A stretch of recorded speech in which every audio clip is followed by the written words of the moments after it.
Donc Marc Pella, je suis conseiller municipal et conseiller métropolitain et président du groupe des élus d'Aix-en-Partage, donc qui est le groupe politique qui nous a permis d'accéder par les élections municipales la fois dernière donc à la mairie.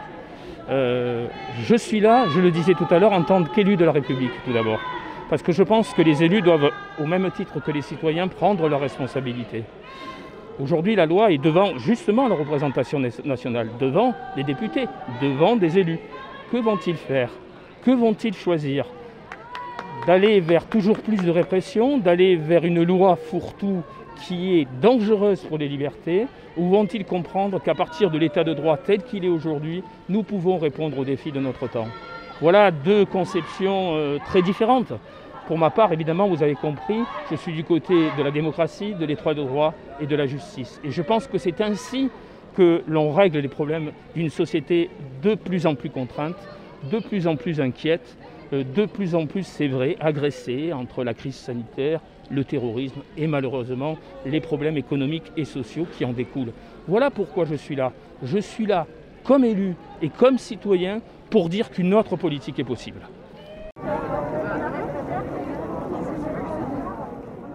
Je suis membre d'Extinction Rébellion Marseille et Aix-en-Provence. Notre mouvement est un mouvement de désobéissance civile non violente internationale et décentralisée.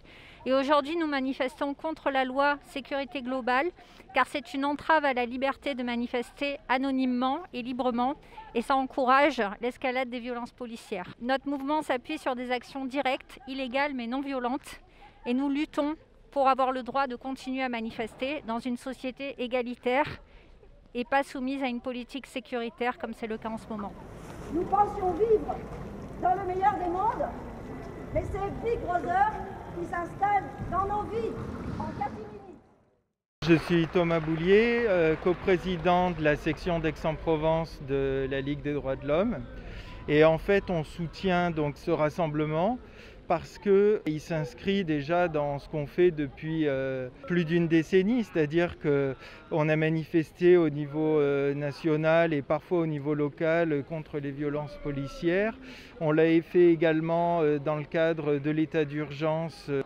On l'a fait aussi pour toutes les lois liberticides, c'est-à-dire la loi de programmation militaire de 2014, la loi sur le renseignement de 2015.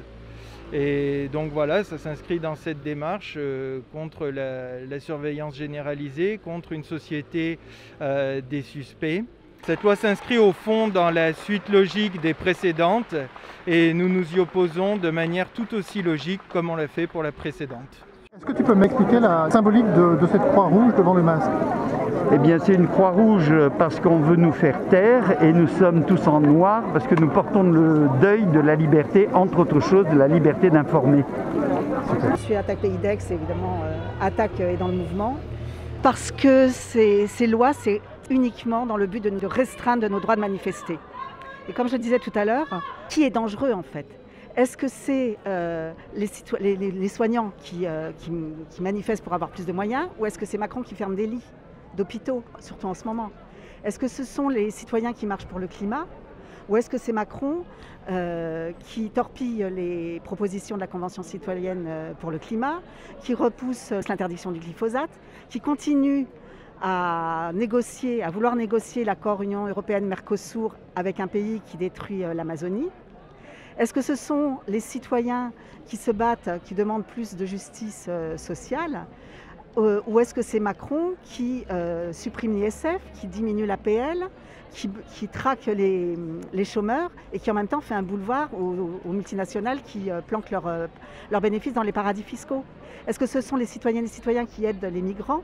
Ou est-ce que c'est l'État français qui vend des armes à l'Arabie Saoudite? Donc nous, pourquoi on est dans la rue? Pourquoi est-ce qu'on manifeste? C'est pas pour insécuriser les gens, c'est pour une justice sociale. On demande une justice sociale, on demande la transition écologique.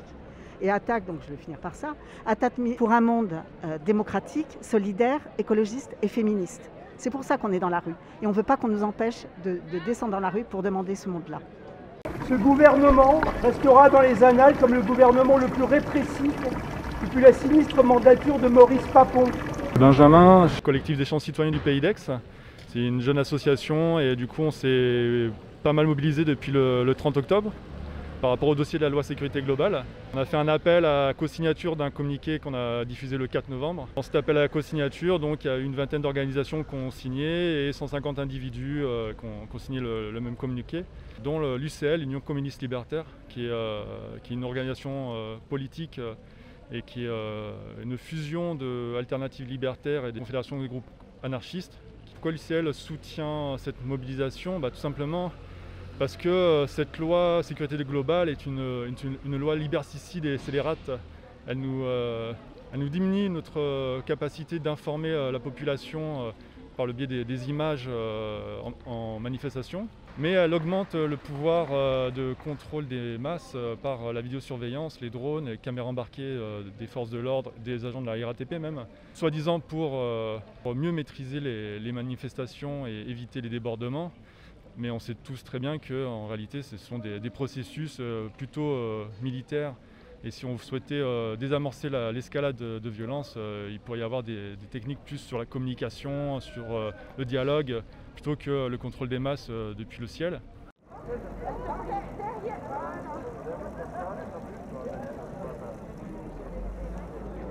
Catherine Millard, je suis membre du collège qui organise cette manifestation. Je suis aussi membre de la CNT à Marseille.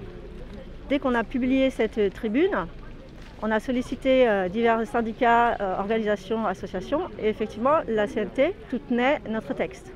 Ils appellent aussi à manifester aujourd'hui dans les deux manifestations qui vont avoir lieu à Aix, qui ont lieu ici à Aix et à Marseille. La CNT elle soutient ce texte, ça paraît évident puisque la CNT est toujours opposée à l'autoritarisme de l'État, qui a défendu les Gilets jaunes, qui a soutenu les personnes qui subissaient de la répression. Donc ça paraît évidemment naturel pour eux de soutenir un texte qui dénonce la vidéosurveillance et l'interdiction de filmer la police, enfin tous les outils qui vont permettre cette surveillance globale de la population.